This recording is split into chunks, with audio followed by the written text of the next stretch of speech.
আসসালামু আলাইকুম ভিউয়ার্স। আজকের পর্বে আপনাদের সাথে শেয়ার করছি ডিমের সাদা কোরমা। ডিমের কোরমাটা হয়তোবা অনেকে অনেকভাবে রান্না করে থাকেন, কারণ এটা খুবই কমন একটা রেসিপি। তবে আজকের এই ডিমের কোরমাটা আমি খুবই অল্প মশলায় কিন্তু অসাধারণ স্বাদে আপনাদের সাথে রান্না করে শেয়ার করব। আর এইভাবে ডিমের কোরমাটা রান্না করলে খেতে কিন্তু বেশ ভালো লাগে। দেখা যায় সাদা ভাত, প্লেন পোলাও কিংবা বিরিয়ানির সাথে খুব সুন্দরভাবেই সার্ভ করা যায়। তো চলুন এবার মূল রেসিপিতে চলে যাই। ডিমের সাদা কোরমা রান্নার জন্য চুলায় প্রথমেই একটা ফ্রাই প্যান বসিয়ে তাতে পর্যাপ্ত পরিমাণের সয়াবিন তেল দিয়ে দিলাম। আর তেল গরম হতে আমি এর মধ্যে প্রায় 1.5 কাপ পেঁয়াজ কুচি দিয়ে দিলাম।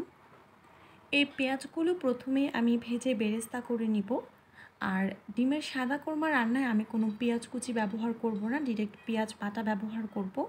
তাই রান্নার শুরুতে আলাদাভাবে আমি এই পেঁয়াজ কুচিগুলো ভেজে বেরেস্তা করে নিচ্ছি। তো এই বেরেস্তাটাই হচ্ছে আমি ডিমের সাদা কোরমায় ব্যবহার করব। তো রান্নার শুরুতে আমি পেঁয়াজগুলো ভেজে বেরেস্তা করে নিচ্ছি, আর তারপর এই ফ্রাই প্যানে আমি ডিমের সাদা কোরমাটা রান্না করব। খুব একটা বেশি ভাজবো না, যখন পেঁয়াজগুলো একটু হালকা সোনালি কালার বা গোল্ডেন কালার হয়ে আসবে তখনই নেড়ে চেড়ে এগুলো নামিয়ে নিব। এনিওয়ে, এদিকে কথা বলতে বলতে আমার পেঁয়াজ বেরেস্তাগুলো ভেজে নেওয়া হয়ে গেছে। এবার আমি এগুলো নামিয়ে একটা প্লেটে তুলে রাখবো। আর তারপর যেই তেলে আমি এতক্ষণ পেঁয়াজ বেরেস্তাগুলো ভেজেছিলাম সেই তেলেই ডিমের কোরমা করার জন্য ডিমগুলো একটু ভেজে নিব। আর আমি 5টা ডিমের কোরমা করছি, তো আমি প্রথমে ডিমগুলো সেদ্ধ করে নিয়েছি, আর তারপর এই তো অল্প করে জাস্ট একটু নেড়ে চেড়ে ডিমগুলো ভেজে নিলাম। এইবার এই তেলেই দিয়ে দিচ্ছি 1 চা চামচ ঘি। এতে করে দেখা যায় বেশ সুন্দর একটা ফ্লেভার আসে রান্নায়। আর তারপর এখানে দিয়ে দিব প্রায় 2 টেবিল চামচ পেঁয়াজ বাটা। শুরুতেই বলেছিলাম ডিমের কোরমা রান্নায় আমি কোনো পেঁয়াজ কুচি ব্যবহার করব না, ডিরেক্ট পেঁয়াজ বেরেস্তা এবং পেঁয়াজ বাটা ব্যবহার করব। আর পেঁয়াজ বাটাটা ব্যবহার করলে আসলে দেখা যায় ডিমের কোরমার গ্রেভিটা খুব মজা হয় আর খুব সফট একটা গ্রেভি হয়। তাই চেষ্টা করবেন পেঁয়াজটা বেটে দিতে। তো পেঁয়াজটা 2-3 মিনিট একটু নেড়েচেড়ে ভেজে নেওয়ার পর এবার এখানে আমি প্রায় 2 টেবিল চামচ কাজু বাদাম বাটা দিয়ে দিচ্ছি। রান্নাটা করব খুবই কম মশলায়, তবে খেতে হবে অসাধারণ। যাই হোক, এবার এই যে আমি এখানে কাজু বাদাম বাটা আর পেঁয়াজ বাটা দিলাম, এই কাজু বাদাম বাটা আর পেঁয়াজ বাটাটাই প্রথমে নেড়েচেড়ে 2-3 মিনিট একটু ভেজে নিব। এরপর এর মধ্যে আমি দিয়ে দিচ্ছি ছোট সাইজের 2 টুকরো দারুচিনি, একটা তেজপাতা আর 2টা এলাচ।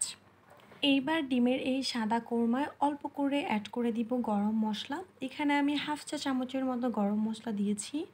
আর এই মশলাটা রান্নায় দিলে দেখা যায় খুব ভালো একটা টেস্ট আসে। আর তাছাড়া আমি কম বেশি সব রান্নায় মশলাটা ব্যবহার করি। এই মশলার রেসিপি আমার ফেসবুক পেজ এবং ইউটিউব চ্যানেলে আপলোড করা আছে, যদি প্রয়োজন হয় আপনারা দেখতে পারেন। এরপর এই যে এখানে হালকা মশলাপাতি অ্যাড করলাম, তো এগুলো কষিয়ে নেওয়ার জন্যই অল্প করে পানি দিয়ে দিলাম, যেন আবার নিচ থেকে লেগে না যায় আর সুন্দরভাবে মশলাগুলো কষিয়ে নেওয়া হয়ে যায়। চুলার আঁচ মিডিয়ামে রেখে এবার আমি 2-3 মিনিট একটু নেড়েচেড়ে এই সবগুলো মশলা একটু কষিয়ে নিব। 2-3 মিনিট একটু নেড়েচেড়ে প্রপারলি ডিমের কোরমার গ্রেভিটা কষিয়ে নেওয়া হয়ে গেলে এইবার এর মধ্যে আগে থেকে যে সেদ্ধ করে ডিমগুলো ভেজে রেখেছিলাম সেই ডিমগুলো দিয়ে দিব। যখন প্রপারলি ডিমের গ্রেভিটা মানে এই যে মশলাপাতিগুলো একটু কষিয়ে নেওয়া হয়ে যাবে তখনই হচ্ছে ডিমটা অ্যাড করতে হবে, মানে ডিমগুলো অ্যাড করতে হবে। আর তারপর আমি একটু নেড়েচেড়ে প্রথমে ডিমগুলো গ্রেভির সাথে মিশিয়ে নিলাম। এইবার এর মধ্যে অ্যাড করে দিচ্ছি স্বাদমতো লবণ। লবণ দেওয়ার পর সব কিছু আবার একটু নেড়েচেড়ে মিশিয়ে নিব। আর চুলার আঁচ এ পর্যায়ে মিডিয়ামে রেখেছি, খুব বেশি হাইতে রাখলে দেখা যাবে আবার গ্রেভিটা নিচ থেকে লেগে যাবে। তো অল্প আঁচেই হচ্ছে নেড়েচেড়ে ডিমের এই কোরমাটা রান্না করব ডিম দেওয়ার পর। আর তারপর অল্প করে এখানে পানি অ্যাড করে দিচ্ছি সব কিছু সুন্দরভাবে কষিয়ে নেওয়ার জন্য। এরপর একটু হালকা পাতলা নেড়েচেড়ে সব কিছু মিক্সড করে দিব। 2-3 মিনিট এইভাবেই ডিমগুলো রান্না করার পর যখন প্রায় হয়ে আসবে তখন শেষের দিকে এখানে এইভাবে 3-4টা আস্ত কাঁচামরিচ ছড়িয়ে দিব। আর এরপর আমি শুরুতেই যে কিছু পেঁয়াজ বেরেস্তা করে রেখেছিলাম সেই পেঁয়াজ বেরেস্তাগুলো ডিমের উপর সুন্দরভাবে দিয়ে দিব। এই ক্ষেত্রে আপনারা যেটা করতে পারেন, কিছু পেঁয়াজ বেরেস্তা একটু আলাদা করে তুলে রাখতে পারেন। যখন আপনি ডিমের কোরমাগুলো সার্ভ করবেন তখন তার উপর থেকে অল্প করে ছড়িয়ে দিবেন। এতে করে দেখা যায় ডেকোরেশনটা ভালো হয় কিংবা দেখতেও ভালো লাগে। তো আমি যে পেঁয়াজ বেরেস্তাগুলো করেছিলাম এখান থেকে অল্প করে কিছু পেঁয়াজ বেরেস্তা আমি তুলে রেখেছি। যখন বাটিতে আমি ডিমের কোরমাটা সার্ভ করব তখন ওপর থেকে ডেকোরেশন করার জন্য। এদিকে কথা বলতে বলতে আমার ডিমের কোরমা রান্না প্রপারলি ডান। এখন জাস্ট এগুলো নামিয়ে একটা বাটিতে নিয়ে ওপর থেকে অল্প করে বেরেস্তা ছড়িয়ে আমি সার্ভ করব। এই তো হয়ে গেল আমার ডিমের শাহি সাদা কোরমা। খুব ইজিলি রান্না করা যায়, বাট খেতে অসাধারণ। সো সবাই বাসায় ট্রাই করবেন। আই থিঙ্ক আপনাদের ভালো লেগেছে। ভিডিওটা ভালো লাগলে লাইক এবং শেয়ার করতে ভুলবেন না। আজ এ পর্যন্তই, আজকের মতো বিদায় নিচ্ছি। সবাই ভালো থাকবেন। আল্লাহ হাফেজ।